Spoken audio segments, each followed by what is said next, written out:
আমরা বেগুন ইলিশ তো খেয়েই থাকি, কিন্তু কাঁচা কুমড়ো দিয়ে ইলিশ মাছের এই পাতলা ঝোলটা একবার করে দেখবেন, খেতে ভীষণ ভালো লাগে। নমস্কার বন্ধুরা, কিচেন অপশনটাই চ্যানেলে আপনাদের স্বাগত।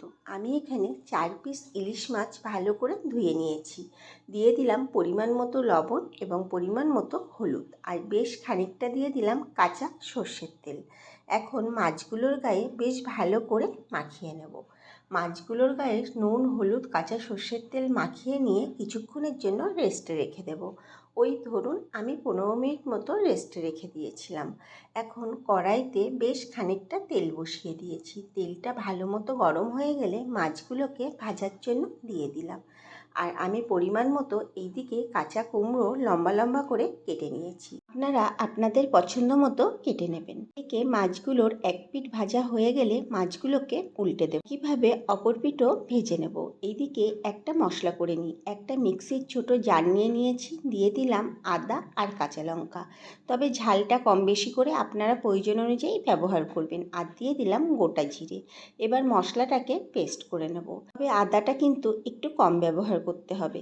এইদিকে মাছগুলো ভাজা হয়ে গেছে, এখন তুলে নেব। তেলের মধ্যে দিয়ে দিলাম কালো জিরে আর কাঁচা লঙ্কা ফোড়নটাকে কয়েক সেকেন্ড একটু ভেজে নেব। যখন কাঁচা লঙ্কা আর কালো জিরে থেকে একটা সুন্দর গন্ধ বেরিয়ে যাবে, তখন কেটে রাখা কাঁচা কুমড়োগুলোকে দিয়ে দেব পরিমাণ মতো লবণ এবং পরিমাণ মতো হলুদ। আর দিয়ে দেব একটা টমেটো কুচি। আমি এখানে একটা গোটা টমেটো ব্যবহার করেছি। এখন তেলের সাথে বেশ ভালো করে নাড়াচাড়া করে নেব। 2 থেকে 3 মিনিট এইভাবে নাড়াচাড়া করে নেব, যতক্ষণ না টমেটোটা একটু নরম হয়ে না আসে আর কুমড়োটাও একটু নরম না হয়ে আসে। 2 থেকে 3 মিনিট পর দেখাচ্ছি। দেখুন টমেটোটা কিন্তু অনেকটাই নরম হয়ে এসছে, আর কুমড়োটাও 70% মতো নরম হয়ে গেছে। যখন এরকম পর্যায়ে চলে আসবে, তখন বেটে রাখা মশলাটা এর মধ্যে দিয়ে দেব। এখন তেলের সাথে মশলাটাকে বেশ ভালো করে মিশিয়ে নেব। আবারও আমি 3 থেকে 4 মিনিট এইভাবে নাড়াচাড়া করে নেব, যতক্ষণ না মশলার কাঁচা গন্ধটা চলে না যায়। এখন দেখবেন মশলা থেকে এরকম তেল ছেড়ে গেছে, তখন এর মধ্যে দিয়ে দেব পরিমাণ মতো জল। আপনারা যতটা ঝোল রাখতে চান তার থেকে একটু বেশি পরিমাণ দেবেন, কারণ ফুটলে ঝোলটা কিন্তু একটু কমে যাবে। যখন ঝোলটা ফুটে উঠবে, তখন ভেজে রাখা মাছগুলোকে দিয়ে দেব। মাছগুলোকে ঝোলের মধ্যে একটু ভালো করে মিশিয়ে দিতে হবে, আর উপর থেকে দিয়ে দেব কয়েকটা চেরা কাঁচা লঙ্কা। এখন কড়াইটাকে ঢেকে দেব 5 মিনিটের জন্য। 5 মিনিট পর ফিরে আসলাম। এখন ঢাকনাটা তুলে নেব।